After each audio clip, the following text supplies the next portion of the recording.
आज इस लेक्चर में देखेंगे इकोनॉमिक एक्टिविटीज क्या होती है या फिर आर्थिक गतिविधियां क्या होती हैं।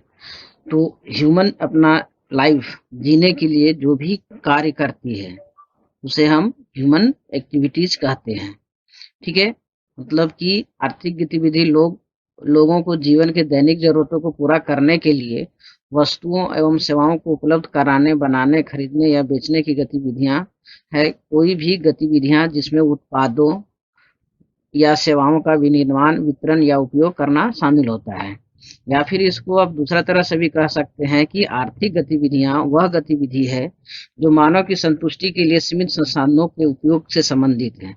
अर्थात ह्यूमन अगर जीना चाहता है तो उसको बहुत सारा कार्य करना पड़ता है, या फिर उसको पढ़ना होगा, कमाना होगा, वो करना होगा। जो बिजनेसमैन है उसको वस्तु का उत्पादन करना होता है। ठीक है, तो एक ह्यूमन अपने लाइफ में या डे टू डे जो भी करता है वो सारे हमारे इकोनॉमिक एक्टिविटीज के कहलाते हैं। मतलब कि आर्थिक गतिविधि बिना उसे किए वो जिंदा नहीं रह सकता है। कि अगर एक काम नहीं करेगा तो उसको खाना नहीं मिलेगा या पैसा नहीं मिलेगा, या फिर अगर कोई बिजनेस नहीं या कोई इनकम अर्निंग में काम नहीं करेगा तो उसका लालन पालन या फिर उसका भरण पोषण नहीं होगा। ठीक है, तो इसको हम लोग इस तरह से भी देख सकते हैं जैसे कि बिजनेस एक्टिविटीज। तो बिजनेस एक्टिविटीज में क्या देखते हैं कि वस्तुओं को बनाना होता है, उसको बेचना होता है, उससे प्रॉफिट कमाना होता है। ठीक है, दूसरा कि अगर जो रोजगार है तो जो लेबर है या फिर लेबर फोर्स है वो क्या करते हैं कि किसी कंपनी में किसी के यहाँ पर काम करते हैं, सैलरी अर्न करते हैं या मनी अर्न करते हैं। ठीक है, तो उससे वो क्या होता है, पैसा मिलता है। पैसा मिलने के बाद वो अपनी आवश्यकता को पूरा करता है। तो ये इकोनॉमिक एक्टिविटीज करने का उद्देश्य क्या होता है कि सबसे पहला तो पैसा कमाने का मोटिव होता है, अर्निंग मोटिव होता है। चाहे वो बिजनेस चलाए या फिर दुकान चलाए या फिर अपना सेल्फ एम्प्लॉयड करे, कुछ भी करे। दूसरा अगर नेक्स्ट देखते हैं तो यूटिलिटी क्रिएशन। कहने का मतलब कि बहुत सारे चीज हम ऐसा करते हैं जिसमें पैसा तो हमें नहीं मिलती है लेकिन फिर भी हमें सेटिस्फैक्शन, संतुष्टि जरूर मिलती है। जैसे किसी को हेल्प कर देना, कहीं पर घूमने जाना, या फिर कोई वैसा सुंदर दृश्य देखकर अपने आप को खुश होना, किसी चीज को कंज्यूम करना या फिर किसी को देना, गिफ्ट देना। ये सारे चीज हमारा क्या करता है, यूटिलिटी क्रिएट करता है। हमारा जो यूटिलिटी क्रिएशन जो है मतलब कि सेटिस्फैक्शन, खुशी, हैप्पीनेस। ठीक है, और जो भी हम मेजरमेंट करते हैं चाहे वो प्राइस के रूप में करें, ठीक है, मेजरमेंट के जितने भी टेक्निक है वो भी हमारे इकोनॉमिक एक्टिविटीज में आते हैं। जैसे कीमत निर्धारण करना, ठीक है, या फिर किसी वस्तु को मापना। ठीक है, और जो भी ऑर्गेनाइजेशनल एक्टिविटीज होती है वो भी हमारा इकोनॉमिक एक्टिविटीज होता है। तो लास्ट में हम यहाँ पर कह सकते हैं कि ह्यूमन का ही एक्टिविटी जो होता है वो हमारा इकोनॉमिक एक्टिविटीज कहलाता है। क्योंकि विदाउट एक्टिविटीज हम कोई भी इंसान ही नहीं कहलाएगा। ठीक है, एक जानवर भी होता है, उसका भी एक अपना प्री प्लान एक्टिविटीज होता है कि वो बड़ा होता है तो उसको शिकार करना होता है, उसको अपने बच्चों को लालन पालन करना पड़ता है। ठीक है, उसी तरह से इंसान भी अपनी ख्वाहिश को पूरा करता है। ठीक है, आने वाले जनरेशन के लिए, प्रेजेंट जनरेशन के लिए, फ्यूचर जनरेशन के लिए। ठीक है, तो ये सारे चीज जो है वो हमारा इकोनॉमिक एक्टिविटीज कहलाता है। तो इकोनॉमिक एक्टिविटीज का मेन उद्देश्य क्या है कि अर्निंग द मनी। ठीक है, लेकिन सभी इकोनॉमिक एक्टिविटीज हमारा पैसा क्रिएट नहीं करता है।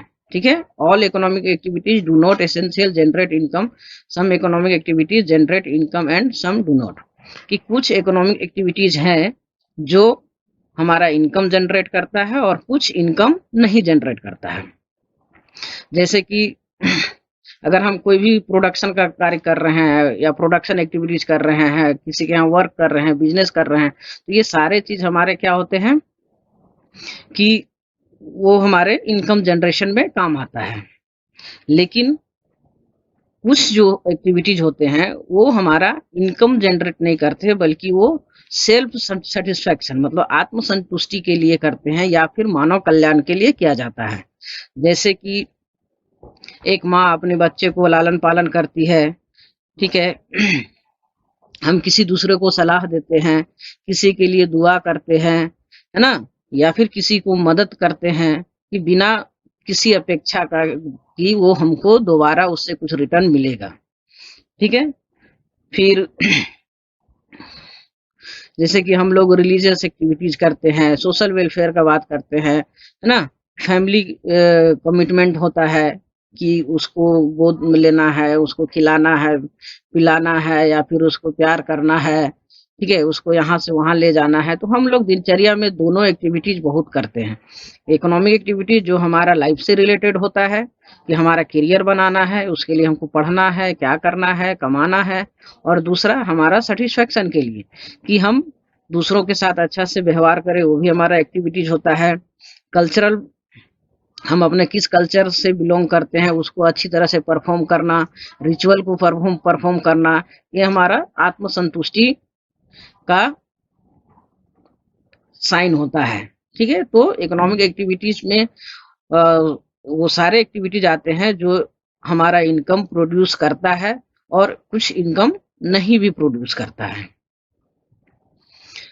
अब इकोनॉमिक एक्टिविटीज को हम लोग कैटेगराइज करते हैं कि आखिर कौन कौन सा मुख्य एक्टिविटीज होते हैं जो हर कोई करता है या फिर इकोनॉमी में किया जाता है, किसी भी अर्थव्यवस्था में किया जाता है वहां के लोगों के द्वारा।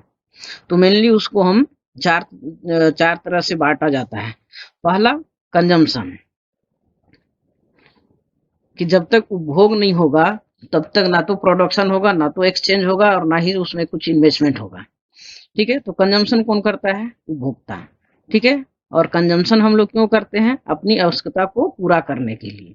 और कंज्यूम हम वैसे ही वस्तु को करते हैं जिस वस्तु में वो पावर हो, सेटिस्फेक्शन पावर हो, है ना, या यूटिलिटी हो जो हमारी आवश्यकता को पूरा कर ले, ठीक है।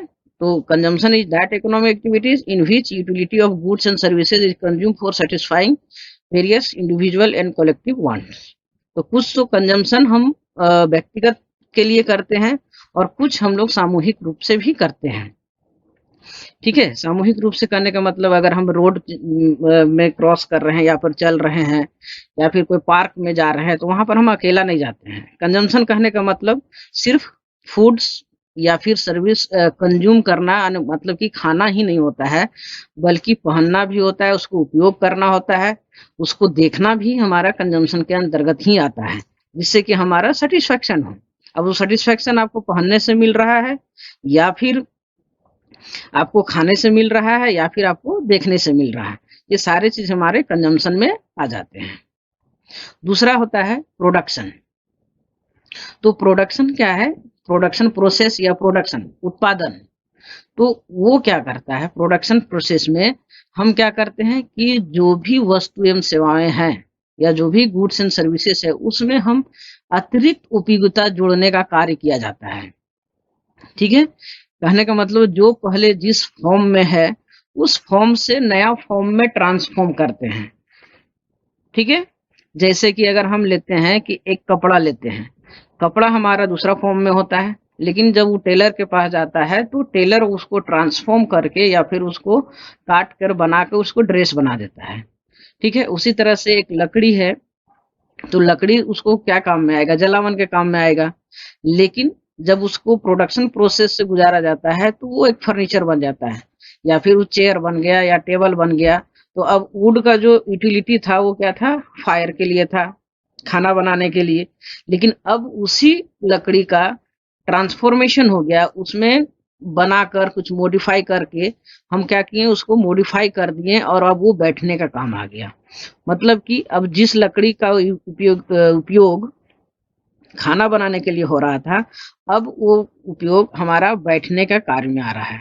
तो उसी तरह से एक लेबर होता है, तो एक लेबर कुछ नहीं जानता है, वो सिर्फ बोझा उठा सकता है, ठीक है। लेकिन अगर उसको हम ट्रेनिंग दे देते हैं तो ट्रेनिंग देने के बाद उसमें काम करने की दूसरी क्षमता उत्पन्न हो जाती है या फिर वो कैपेबल हो जाता है कि वो अब दूसरा भी कार्य कर सकता है। तो बेसिकली प्रोडक्शन चाहे वो गुड्स का हो या फिर सर्विस का हो, सभी वो ओरिजिनल फॉर्म को चेंज करके उसमें कुछ नया यूटिलिटी ऐड करता है। जैसे कि अगर हम कोयला को लेते हैं तो कोयला को जलाकर हम लोग बिजली पैदा कर लेते हैं, ठीक है।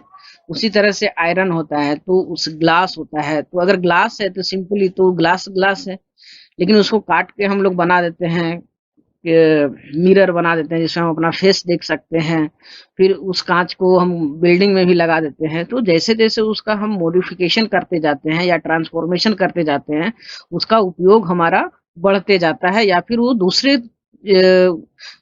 रिक्वायरमेंट के लिए वो रिक्वायरमेंट को फुलफिल करता है, ठीक है। नेक्स्ट जो है वो हमारा एक्सचेंज है। एक्सचेंज कहने का मतलब विनिमय या लेन देन, जिसको हम लोग सिंपल भाषा में उसको हम लेन देन कहते हैं। एक्सचेंज क्यों जरूरी है? क्योंकि जो प्रोडक्शन कोई और करता है और उपभोग कोई और करता है। मतलब प्रोडक्शन कोई और व्यक्ति करता है जिसको हम लोग फर्म कहते हैं या बिजनेसमैन कहते हैं, और उपभोग जो है वो कंज्यूमर करता है। तो अब एक के पास वस्तु है, प्रोडक्ट है, और दूसरे के पास जरूरत है कि वो प्रोडक्ट उसको चाहिए, तो अब वो प्रोडक्ट कैसे, क्या फ्री में दे देगा या फिर उसके लिए कितना पैसा लेगा या फिर क्या लेगा। जैसे कि अगर हम पहले जानते थे तो बार्टर सिस्टम होता था। बार्टर सिस्टम में क्या देखते थे हम लोग कि वस्तु के बदला वस्तु, या उसको हम लोग वस्तु विनिमय प्रणाली भी कहते थे, ठीक है। तो यहाँ पर जो अदला बदली है या जो एक्सचेंज होता है, तो एक एक्सचेंज तो हमारा प्रोड्यूसर और कंज्यूमर के बीच होता है कि प्रोड्यूसर के पास प्रोडक्ट है और कंज्यूमर के पास पैसा है, तो वो उससे वहां पर लेन देन होता है, प्रोड्यूसर टू कंज्यूमर। लेकिन किसी भी वस्तु को प्रोडक्ट करने के लिए, प्रोडक्शन करने के लिए उसको भी रॉ मटेरियल की जरूरत पड़ता है कि लेबर की जरूरत पड़ेगा, कैपिटल का जरूरत पड़ेगा, लैंड का जरूरत पड़ेगा, ठीक है।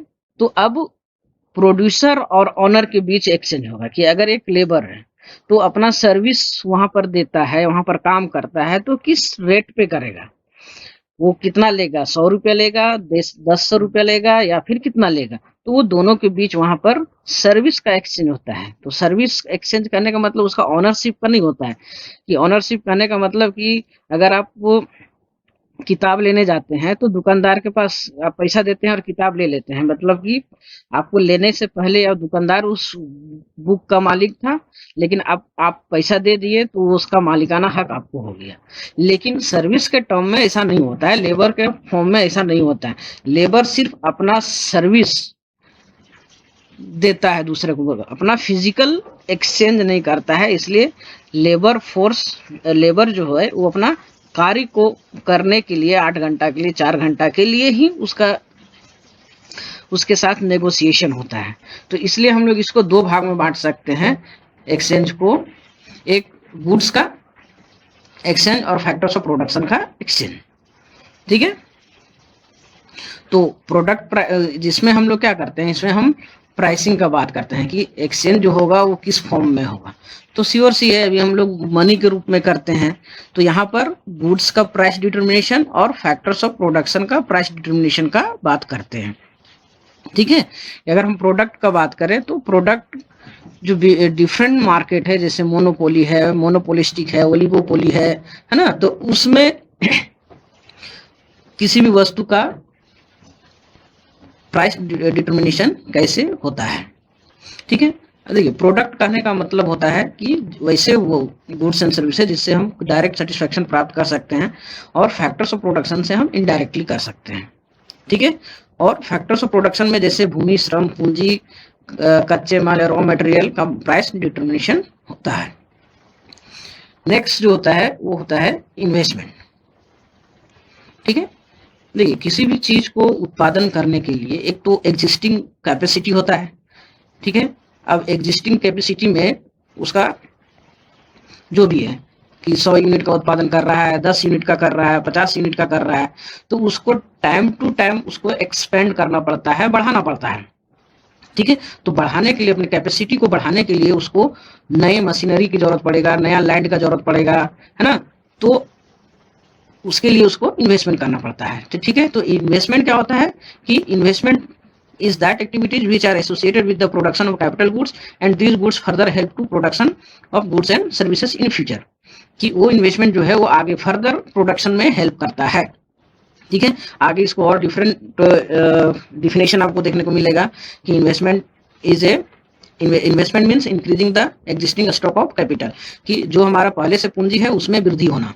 ठीक है, तो बेसिकली वृद्धि करने का मतलब होता है कि नया प्रोडक्शन कैपेसिटी एराइज करना, कि पहले हमारे पास 4 फैक्ट्री था, अब हमारे पास 5 हो गया, है ना। तो एक हमारा बढ़ गया, मतलब कि अब हम 4 से 40 उत्पादन कर रहे थे, या 5 से हम 50 करेंगे। ठीक है, तो इन्वेस्टमेंट का सिंपली मतलब यहाँ पर क्या होगा कि हमारा कि आने वाले समय में हमारा उत्पादन में वृद्धि होगा या वृद्धि करने में सहयोग करेगा।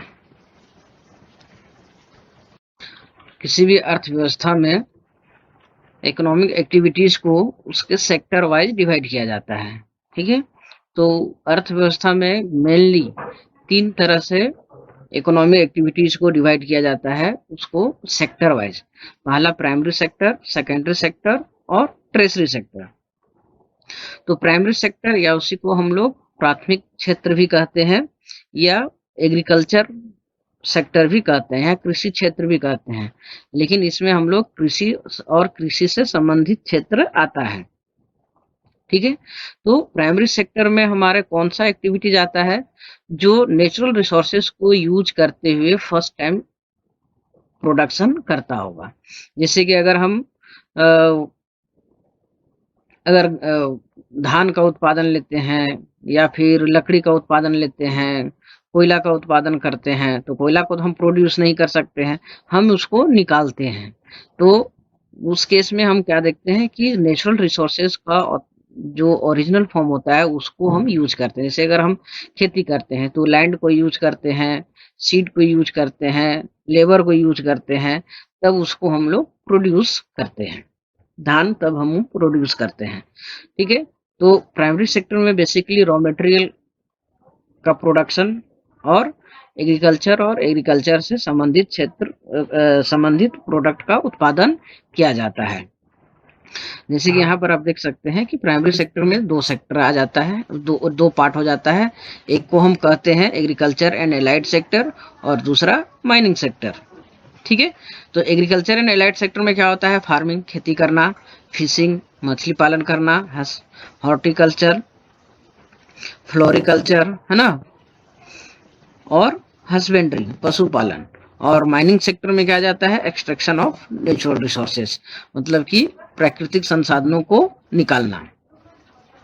ठीक है, तो ये सारे चीज हमारे आते हैं प्राइमरी सेक्टर में। इसी चलते हम लोग प्राइमरी सेक्टर को कृषि क्षेत्र भी कहते हैं, या फिर उसको हम एग्रीकल्चर एंड एलाइड सेक्टर कहा जाता है। दूसरा होता है हमारा सेकेंडरी सेक्टर। तो सेकेंडरी सेक्टर को हम लोग मैन्युफैक्चरिंग सेक्टर या फिर इंडस्ट्रियल सेक्टर भी कहा जाता है।